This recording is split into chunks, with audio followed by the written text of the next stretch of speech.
In this video, I'm going to show you how you can get a bigger clearance on your skateboard truck by inverting the kingpin, bringing it from this to this. Let's get started. First, take apart your truck and lay out the pieces as such. The next step is to put one of the nuts that you do not care about on the kingpin and fasten it so it's flush. I'll show you why in a little bit. Next, you want to take some WD-40 or lubricant and put it right here in the kingpin bed, as well as a spray on this side right here. Let it sit for a few hours as such. Once it is sat and soaked in, it's time to actually bash the kingpin out with either a small sledgehammer or a hammer.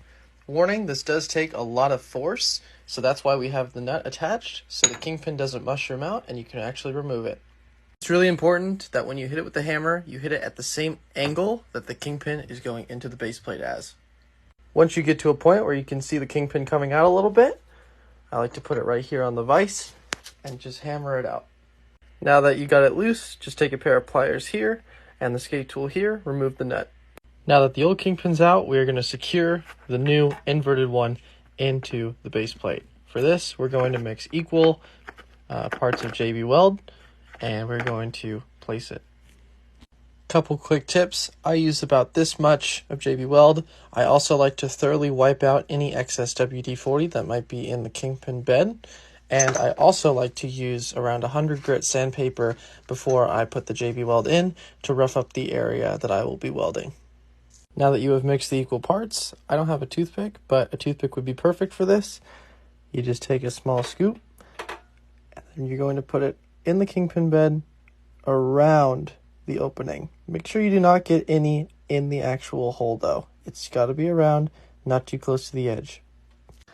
You essentially want something like this. Like I said, no actual JB Weld has gotten into the kingpin hole. However, you do want it surrounded in the bed as such. Here's the tricky part. I've inserted the kingpin into the hole. We're going to put the nut onto the kingpin, and then we're going to pull it back, thus sinking the nut into the JB Weld.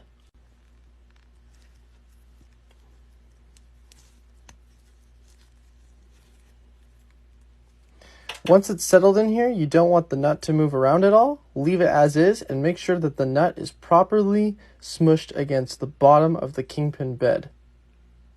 Once you get to this stage, just make sure that you've poked enough JB Weld, especially in the back of the kingpin.